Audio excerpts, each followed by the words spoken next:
Welcome! You'll definitely enjoy the video. To be the first to get updates, swing over to my Patreon where I'll post stream times and ask you about upcoming content. While you're down there, make sure to subscribe and click on the notification bell.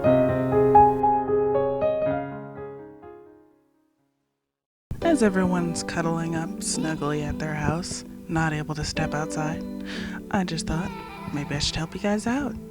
Here's some anime I've been looking at. There's some spoilers though. Let me know in the comments if I should do an in-depth video for any of these shows.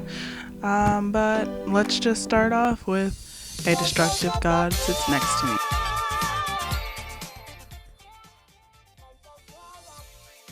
Why, oh why, can't I stop laughing at this poor kid's misery? Dealing with being an awkward high schooler myself, I can't help but feel a bit of my old self and that I'm normal but have cat ears main bro. That's not actually his name. He actually has a personality, and along with his explosive rage, which is completely justified, is not something you could see much in most male protagonists. He's sensible but actually has his limits and is not in a harem. Well, a female one anyway. Segueing fast. His people that talk to him against his will are the highlights of this story. We have Hanadori, who screams about being Miguel, the bad within that appears when his eye patch is uncovered. Hanadori-kun, masaka, ano chikara ga metameru jan! Aitsu ga kuru! Hanadori no Kerberos o ushinatta kanashimi ga yobisanasu! Yatsu o anta no bak. Then we have Teiu Asukumi, a demon-like fellow that reads mind and speaks to him like he's speaking out loud. And many times in the anime, it's hinted at the fact that he can also brainwash people.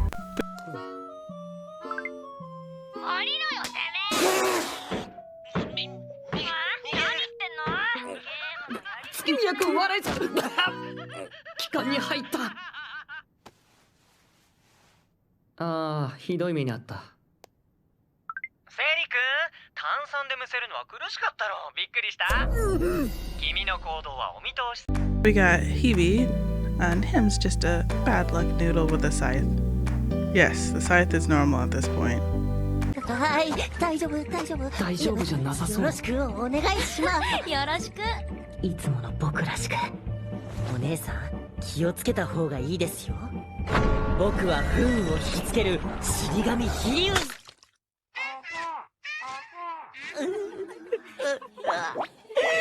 And last but not least, Mogami. Let's just say his inner voice is me at all times, and it's great. Though I won't step into this mental illness any farther. しかしそれじゃあ拙者の気が進まん。いいってば誤解だったんだから。じゃあこの縄でぐるぐる巻きにして寒空へ放置してくれて構わん。いやだからなんでそんなこと。じゃあこの鬼目が悪魔が豚目がとぶってくれるだけで構わんから、どうかパスを。ただのド変態じゃねえか。 So yes, this isn't a harem anime. It's just, yaoi you can enjoy in public. Maybe if you skip the opening song very quickly. Next up we have Asteroid in Love.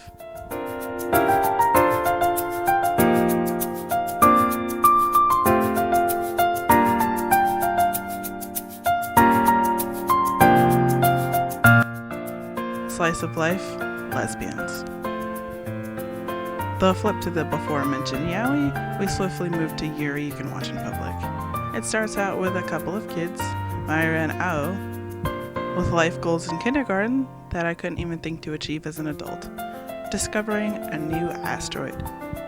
Even crazier, these kids remembered this vow and with it close to their hearts for literally a decade. There was a mix-up on the first encounter, so Myra this whole time thought she had a warm spot in her heart for a male.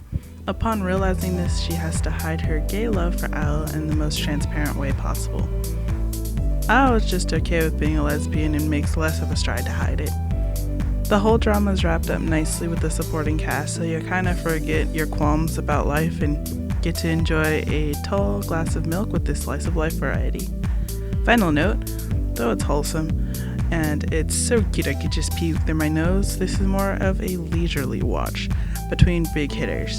I couldn't see myself just marathoning it. place this in between the 100 episodes of Naruto filler. Next up, we have Somalia and the Forest Spirit. If you want to fall into a world that with no doubt is full to the brim with personality, then this is the show for you. Visually, they cut no corners when making scenery, villages, and nature. They have unique plant life and species surrounding every corner. The first thing that comes to mind is, OMG, this is so pretty. I could feel that somewhere out there, this world might be right at my fingertips, and will be able to experience it with all of my senses. A soul submersion, if you will. That is, as long as I'm not human.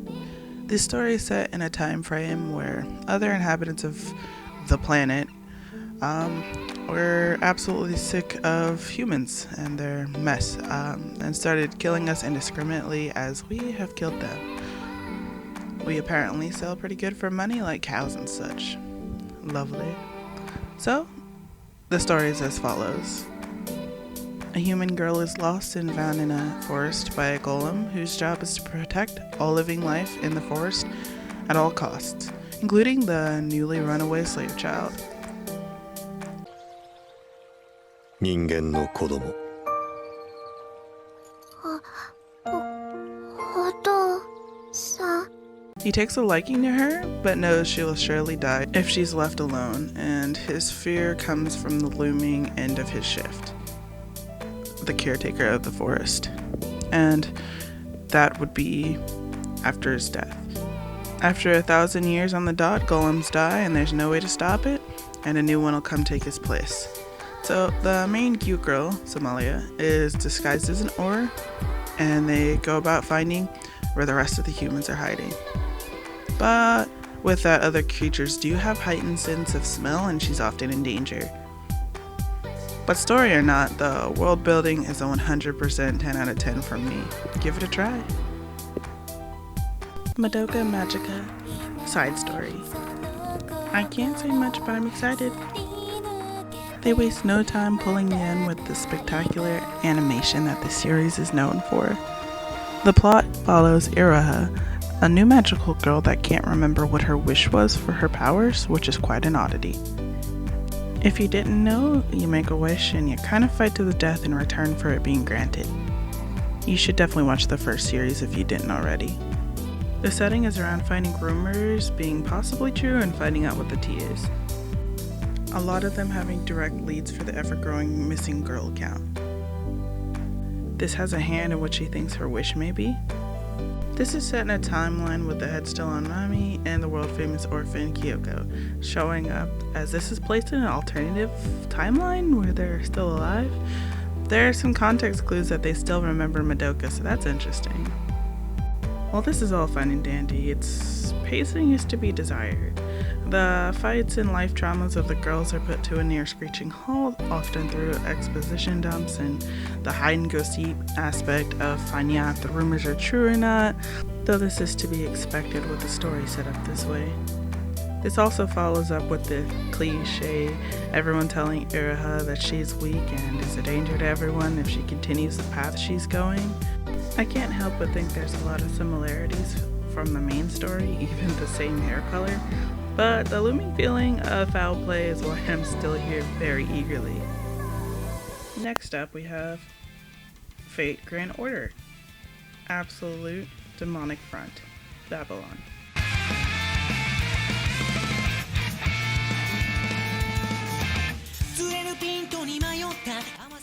Okay, I know what you're saying. Oh god, she's a Fate cult fangirl. Or even worse, you're thinking, what even is Fate?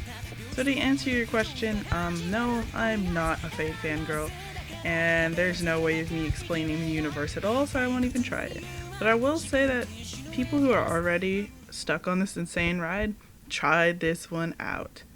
Quick rant, but what's a budget? こいつとの会話は無駄よ。私たちは戦いを通して分かり合えます。クルン、容赦ないにゃ。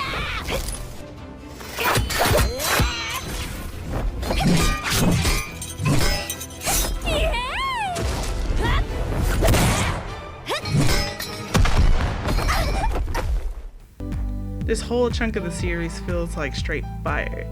Though common to the Fate series lore, the plot is so thick that it winds up almost being monotonous to pull all the little strands together. But while you struggle endlessly to figure out what's going on, sit back for a treat and enjoy. The cinematics from each and every fight is dramatic. You can feel the weight intensity from the sound direction alone. Every shot is near perfect wallpaper ready. So much clean, clear movement being pushed at you minute by minute that you have to tell yourself this is just an anime. So far, there isn't a single episode that doesn't fit this criteria.